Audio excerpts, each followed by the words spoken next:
Migration is another reason for a change in the population. Migration एक दूसरा कारण है जनसंख्या में बदलाव होने का। People move from one place to another within the country or to other countries. लोग क्या करते हैं, एक जगह से दूसरी जगह अपने देश में ही जाते हैं या फिर दूसरे देशों में जाते हैं। People who leave a particular country are referred as to immigrants. अब लोग जो है किसी पर्टिकुलर देश को अगर छोड़ देते हैं तो उन्हें इमिग्रेंट्स कहा जाता है, परदेशी कहा जाता है, देश को त्यागने वाला कहा जाता है, देश त्यागी।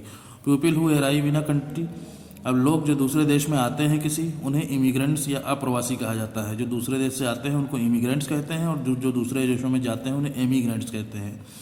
People migrate from less developed countries to more developed countries. ज़्यादातर होता क्या है, लोग उन जगहों पर, उन देशों में ज़्यादातर माइग्रेट करते हैं जो लेस डेवलप्ड कंट्रीज से मोर डेवलप्ड कंट्रीज़ में जाते हैं, यानी जो कम विकसित देश हैं उनको छोड़ करके ज़्यादा विकसित देशों में जाते हैं in search of employment opportunity, जिससे कि रोज़गार या नौकरी के मौके उनको मिल जाएं। Similarly people migrate with in a country from the rural areas. बिल्कुल इसी तरह लोग किसी देश में अपने वहाँ ही माइग्रेट करते हैं ग्रामीण इलाकों से शहरी इलाकों में in search of job opportunity, जिससे कि उनको नौकरियों के मौके मिले, अच्छी शिक्षा मिले और स्वास्थ्य की अच्छी सुविधाएँ मिले। Sometimes people are forced to migrate due to natural calamities। कभी कभी लोगों को मजबूर किया जाता है कि वो माइग्रेट कर जाएं प्राकृतिक आपदाओं की वजह से, जैसे कि भूकंप का आ जाना, सूखा पड़ जाना, या आउटब्रेक ऑफ डिसीज़ या किसी तरीके की बीमारी हो जाना, या फिर युद्ध की परिस्थिति में, या कहीं कोई दूसरा देश अगर अटैक कर दे हमारे ऊपर, तो कभी कभी ऐसे भी कंडीशंस आ जाती हैं इसमें लोगों को माइग्रेट करने के लिए फोर्स किया जाता है। The government decision to construct a dam or a large factory also forces a large number of people to move away from that area। सरकार जब फैसला लेती है किसी तरीके का बांध बनाने के लिए, बहुत बड़ी फैक्ट्री बनाने के लिए, तब भी लोगों को फोर्स किया जाता है, बहुत सारे लोगों को, जिससे कि वो उस इलाके को छोड़कर दूसरे एरिया में चले जाएं। This is called mass movement. इसे ही मास मूवमेंट या बहुत सारे लोगों का मूवमेंट, एक जगह से दूसरी जगह जाना कहते हैं। Population composition. Population composition is refer to as the structure of the population. Population composition को क्या कहते हैं हम, कि वास्तव में जनसंख्या की बनावट कैसी है। Age, sex, literacy and occupation are all put together to understand the population composition of a particular country. किसी देश की पॉपुलेशन कंपोजिशन यानी पॉपुलेशन का स्ट्रक्चर कैसा है उसको समझने के लिए सेक्स यानी मेल फीमेल को, और मेल फीमेल में कितने लोग पढ़े हुए हैं, चाहे स्त्री हो चाहे पुरुष हो, एंड ऑक्यूपेशन, और वो क्या काम करते हैं, क्या व्यवसाय करते हैं, इनको साथ साथ देखा जाता है किसी देश की जनसंख्या का स्ट्रक्चर जानने के लिए। These factors determine the quality of population as a human resource. ये ऊपर जो फैक्टर आपको दिए गए हैं, सेक्स, लिटरेसी और ऑक्यूपेशन, ये तय करते हैं, ये डिटरमाइन करते हैं कि किस तरीके की पॉपुलेशन की क्वालिटी है जो कि हमारे लिए मानव संसाधन के रूप में, ह्यूमन रिसोर्स के रूप में काम कर सकती है। अब एज कंपोजिशन देखिए। We can study the population composition of a country by looking at its population pyramid. Population composition या पॉपुलेशन स्ट्रक्चर,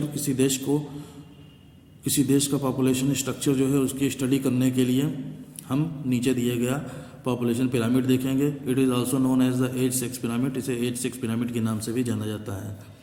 ये आपका पिरामिड दिया गया है, population pyramid of Afghanistan example के तौर पर ले लिया गया है। इसमें देख रहे हैं हम कि किस तरीके से कितने एज के लोगों की संख्या कितनी है, ये उसका ग्राफ बना दिया गया है। 0 से 4 साल तक के जो लोग हैं यानी छोटे बच्चे जो हैं उनका ग्राफ ये है। 5 से 9 साल के इतने हैं मेल, ये मेल का कॉलम है, ये फीमेल का कॉलम है। तो 0 से 4 साल के जो बच्चे हैं उनमें ये ग्राफ है मेल के लिए और ये फीमेल के लिए। ऐसे ही 10 to 14 के लिए, 15 to 19, 20 to 24, सारा एज ग्रुप आपको दिया गया है। ठीक है। The population pyramid given below reflects the total distribution of males and females in various age groups. Population pyramid जो कि नीचे दिया गया है, इसमें साफ साफ पता चल रहा है कि मेल्स और फीमेल्स का डिस्ट्रीब्यूशन कितना है एज के हिसाब से। The population is divided into 3 as categories. Population 3 as categories में बांटी गई है। The numbers of children below 15 years. सबसे पहले बच्चों को एकदम नीचे रखा गया है, 15 साल से कम बच्चे जो हैं। And it reflect the level of birth rate, जिससे पता चलता है कि जन्म दर कितनी है, यानी जन्म कितने लोग ले रहे हैं किसी देश में। Another age group is between 15 and 65। दूसरा जो एज ग्रुप है वो 15 से 65 एज तक का है। ऑफ द वर्किंग और प्रोडक्टिव पॉपुलेशन, ये काम करने वाली या कुछ उत्पादन करने वाली पॉपुलेशन है। It is the largest group in any population, ये सबसे बड़ा ग्रुप होता है किसी भी देश की जनसंख्या में। As they are the active workers, क्योंकि ये एक्टिव वर्कर्स हैं, यानी ये सब काम करने लायक हैं। There productivity decides the development of the nation, इनकी जो प्रोडक्टिविटी है वो ये तय करती है, वो फैसला लेती है, तय करती है कि देश का विकास किस तरीके से होगा। The size of the top of the pyramid reflects the number of the aged people, pyramid का जो बिल्कुल टॉप है उसमें एजेड लोगों की संख्या दी गई है, जिनकी एज जो है 65 साल है, 65 ईयर्स है या इससे ऊपर है। And it also shows the number of deaths, और इससे यहाँ पर डेथ की संख्या भी दिखाई गई है कि कितने 65 साल के 65 ईयर्स के लोग कितने ज़्यादा, 65 या इससे ऊपर के लोग कितने ज़्यादा मरे हैं। ठीक है, तो ये हमें दिखाई देता है इस पिरामिड से। Sex ratio, the population comprises both mails and females, हमारी पॉपुलेशन में किसी भी देश की जनसंख्या है उसमें मेल्स और फीमेल्स दोनों पाए जाते हैं। The ratio between males and females is known as the sex ratio, males और फीमेल्स में जो रेशो होता है, जो अनुपात होता है, उसे ही हम सेक्स रेशो कहते हैं। Sex ratio is defined as the number of females per 1000 mails, her 1000 mails में, हर महिला, हर 1000 पुरुषों में, मेल्स में कितनी फीमेल्स हैं, ये हमें सेक्स रेशो से पता चलता है। Sex ratio should be balanced, sex ratio बिल्कुल संतुलित होना चाहिए, but generally it is not so, लेकिन ये बिल्कुल ऐसा होता नहीं है। इन मेनी सोसाइटीज़, बहुत सारे समाज में, a male child is preferred over a female child, क्योंकि ज़्यादातर जो है बहुत सारी जगहों पर मेल चाइल्ड को फीमेल चाइल्ड से ज़्यादा पसंद किया जाता है, यानी लड़कों को लड़की से ज़्यादा पसंद किया जाता है। लिटरेसी यानी साक्षरता, या कितने लोग एजुकेटेड हैं। Literacy is an indicator of the development of a country, literacy यानी साक्षरता जो है वो सूचक है, इंडिकेटर है, यानी दिखाती है कि किसी देश का विकास कैसा है। The term literacy means the ability of a person to read, write and understand, ये जो शब्द लिटरेसी है इसका मतलब होता है कोई व्यक्ति पढ़ने लिखने में और समझने में कितना ज़्यादा लायक है, कितना ज़्यादा काबिल है। People are not equally educated in different parts of the world, विश्व के अलग अलग हिस्सों में लोग एक ही तरीके से सामान्य तौर पर शिक्षित नहीं हैं।